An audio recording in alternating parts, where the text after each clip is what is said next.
začetno prebijanje ledu, pa da malo energije dobimo. En lep pozdrav vsem skupaj, oziroma en lep nepremičninski pozdrav vsem skupaj. Sem Mojca Žižek Mesarec in današnja tematika koraki pri nakupu nepremičnine. Mogoče na kratko par besed o meni, da me spoznate. Na nepremičninskem trgu delujem zdaj že aktivno 14 let. V tem času sem se nekako že znašla v vlogi zastopnika na dražbah, v vlogi kupca in v vlogi prodajalca. Tako da moram reči, da so mi bolj ali manj vse vloge poznane. Imam nekaj znanja in res je, to znanje tudi z veseljem in z strastjo predajam dalje, da pomagam ljudem, da lažje kupijo ali prodajo svojo nepremičnino. V bistvu ne delamo za nepremičnine, ampak so nepremičnine le naša strast, delamo v bistvu za ljudi.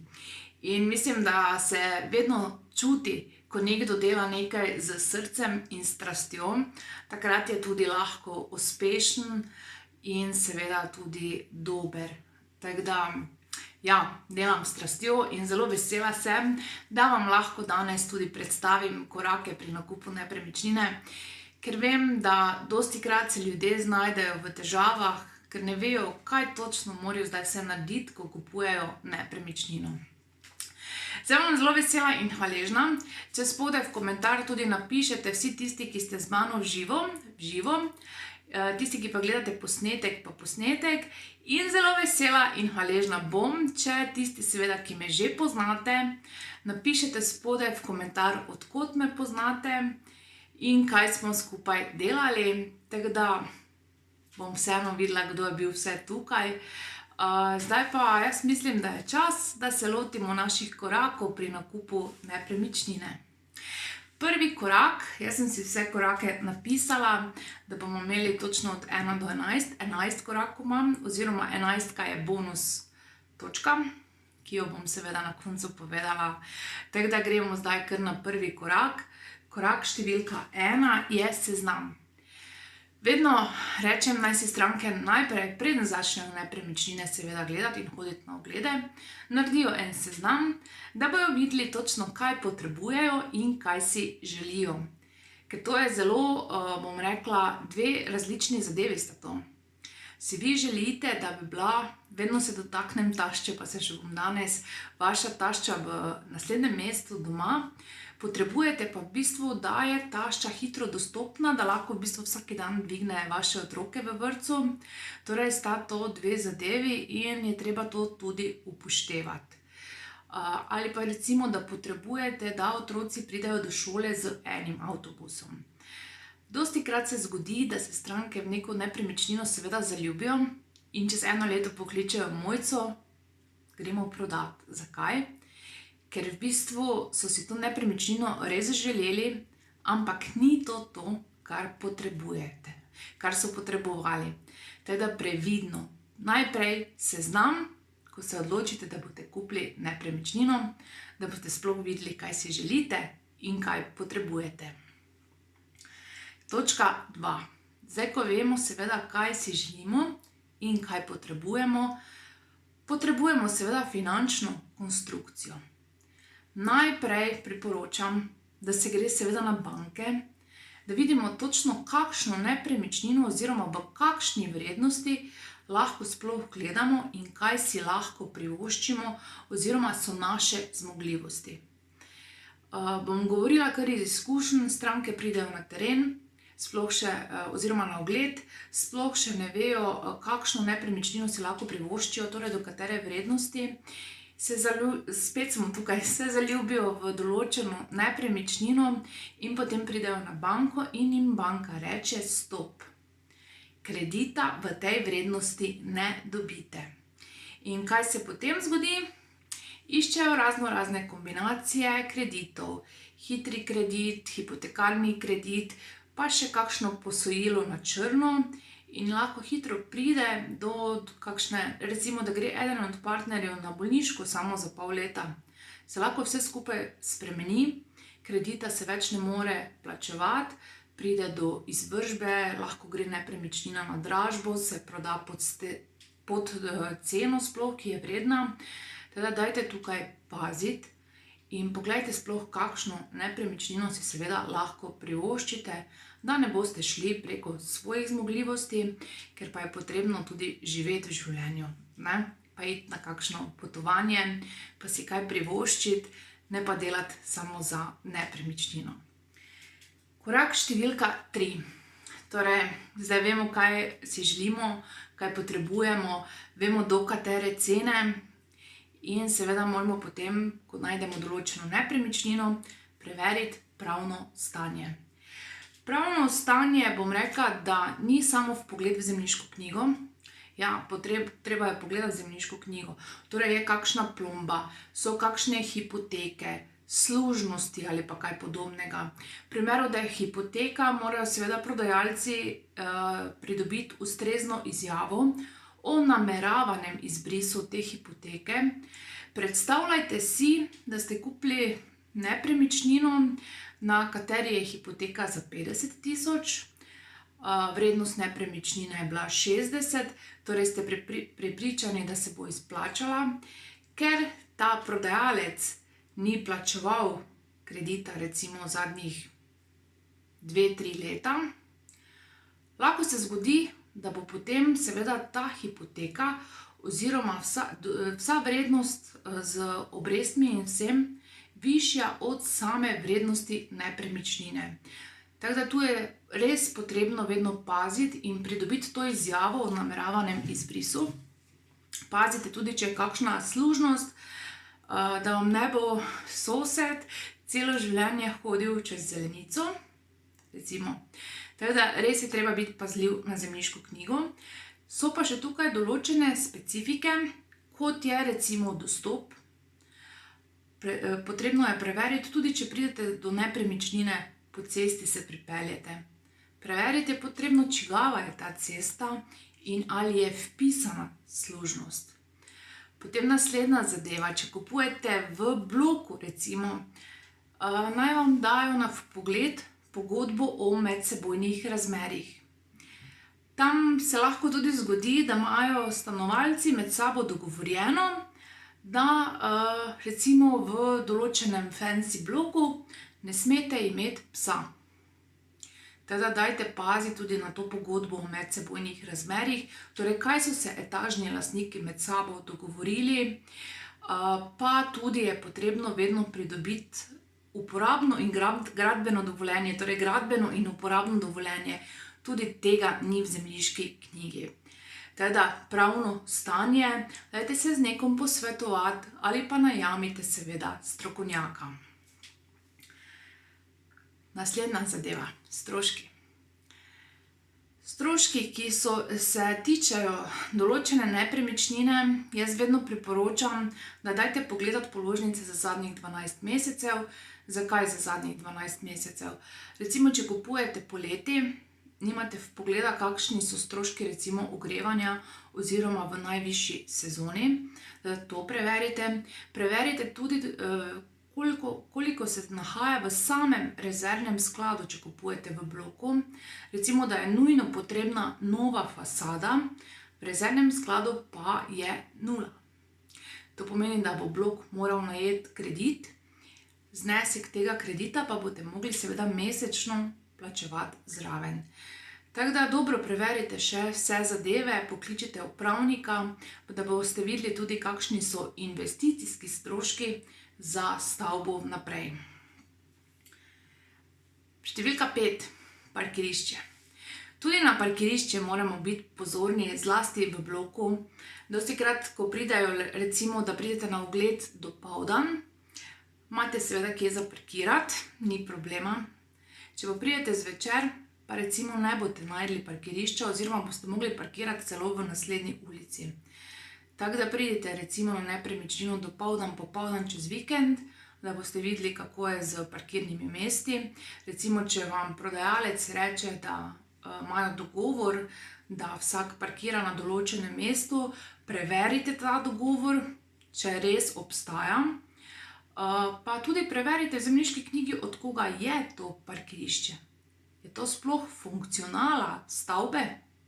ali mogoče od ene tretje osebe, pa se vam bo mogoče čez 5 let pred parkiriščem pojavila zapornica in boste morali začeti parkirišče plačevati. Ja, tudi to se dogaja. Teda parkirišče. Točka številka 6, sosedi. To točko imam tako res rada, zato ker stranke niti ne pomislijo na to, da bi recimo pozvonile pri sosedu, pa preverile recimo, kaj se na bloku dogaja. Ne boste verjeli, ampak sosedi so neverjetni vir informacij. Vse vam bojo povedali. Ali pa recimo, da kupujete hišo in ste bolj umirjene narave, meditation pa vse to. Na desni strani pa imate seveda party sosede, ki vam bojo cel čas nabijali glasbo. Verjetno se boste čez 1 leto selili. Tako da preverite tudi sosede, polagam vam roko na srce, na nepremičnini lahko menjate praktično vse, sosedov pa žal ne morete zamenjati. Teda sosedi. Zdaj smo že skoraj kupili nepremičnino, ampak še ena zadeva, točka številka 7.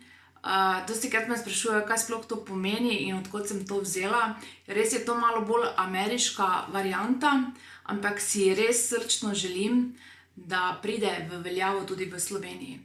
Torej, inšpekcijski nadzor. Inšpekcijski nadzor je recimo v Ameriki čisto normalna zadeva. Kupci si ga vkalkulirajo v strošek nakupa nepremičnine, enako kot cenitev. Tako da, dajte si tudi to vkalkulirati. Lahko se vam hitro zgodi, da boste kupili nepremičnino, čez 2 leti pa bo potrebno v njo vložiti še par 10 000 evrov. Recimo, da ste videli, da je strešna konstrukcija zamenjana. Lastniki pa vam seveda niso povedali, da niso zamenjali nosilne konstrukcije same strehe, ki pa je nujno potrebna.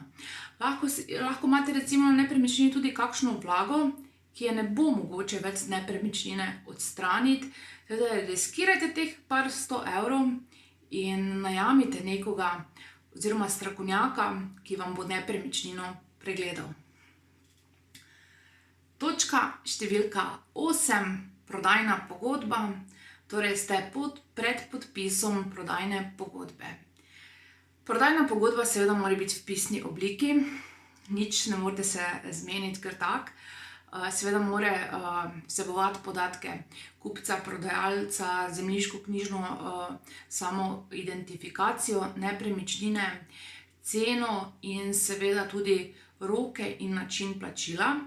Ter da ne pozabimo zemljiškoknjižno dovolilo, ki pa je seveda tudi podlaga za vpis v zemljiško knjigo.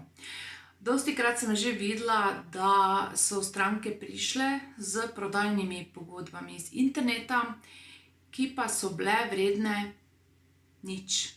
Realno mislim, zaradi tega, ker niso vsebovale zemljiškoknjižnega dovolila, kar pomeni, da si stranka s takšno pogodbo ni mogla narediti čisto nič. Torej, zemljiškoknjižno dovolilo je podlaga za vpis v zemljiško knjigo. Pri prodajni pogodbi, če ne druga, vsaj tukaj riskirajte denar in dajte to, da vam naredi kdorkoli, lahko notarji, agencija, odvetniki ali kakorkoli. Teda pazite na dobro prodajno pogodbo.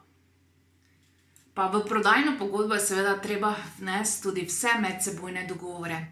Mislim s tem tudi opremo, če bo ostala v sami nepremičnini.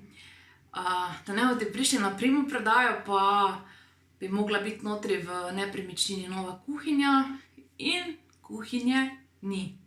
Teda pazite. Naslednja zadeva, vpis v zemljiško knjigo. Seveda, ko smo izpolnili vse pogodbene obveznosti, se moramo vpisati v zemljiško knjigo. Tukaj je seveda vse skupaj na vas. Treba se je vpisati čim prej. Velja, mislim, da ono pravilo, hitrejši po času, močnejši po pravici. In tukaj se dajte tega zavedati. Če se vi ne vpišete v zemljiško knjigo, sami nosite škodljive posledice, ker tega niste naredili. Torej, treba je vložiti zemljiškoknjižni predlog, na podlagi katerega sodišče izda sklep za vpis in plačate še določeno sodno takso. Teda dajte to čim prej narediti in si seveda zaščititi svoje pravice. Stranke včasih tega ne naredijo, ker iz raznih razlogov. Nekdo ne sme vedeti, da imajo nepremičnino in tako dalje. Potem pa pridejo, da je prišla notri izvršba od prejšnjega lastnika. In to izvršbo seveda oni morajo nositi posledice za to izvršbo, da res vpišite se v zemljiško knjigo. Številka 10, primopredaja. Torej, podpisali smo pogodbo, plačali smo kupnino, smo se vpisali v zemljiško knjigo. Ponavadi so to koraki, ki res sledijo en za drugim. In na primopredaji vam priporočam predvsem dober primopredajni zapisnik oziroma 3 stvari. Dober primopredajni zapisnik, ki je seveda podlaga za uveljavljanje kakršnihkoli napak, če bi se zgodile. Priporočam tudi recimo, da je zraven prisotna tretja oseba. In še ena zadeva, na koncu je seveda potrebno popisati števce, da lahko se seveda na koncu naredi prepis. Pa smo že pri številki 11, torej bonus točki, da mogoče gremo skozi še pregled vseh stroškov, ki jih nosi kupec nepremičnine. Kot prvo točko bi dala vas čas za oglede. Tudi to je strošek. Teda se dajmo tudi tega zavedati. Torej, strošek časa za oglede. Druga zadeva, smo se prej dotaknili, strošek inšpekcijskega nadzora. Potem imamo stroške v primeru, če jemljemo hipoteko, cenilca, stroški odobritve kredita, pa še hitro vam lahko banka kakšne stroške doda. In na koncu vpis v zemljiško knjigo, torej stroški vpisa, torej sam predlog in taksa za vpis v zemljiško knjigo. Tako da, to je to. Jaz upam, da je bilo razumljivo, da sem povedala vse. Mogoče sem kaj spustila, ampak mislim, da sem zajela bistvo vsega. Upam, da vam je res bilo, kako naj rečem, ne samo razumljivo in koristno, ampak tudi poučno, da ste se kaj novega naučili. Zdaj, če v tem trenutku ne kupujete nepremičnine, bom vesela in zelo hvaležna, ker vem, da v tem trenutku mogoče ravno vaš prijatelj, sosed ali pa kdorkoli kupuje nepremičnino in bo zelo vesel teh informacij. Teda, če ta video delite, če vam je bilo všeč, tudi všečkate, komentirate in želim vam čudovit dan. Ostanite v cvetju in to je to z moje strani. Čau!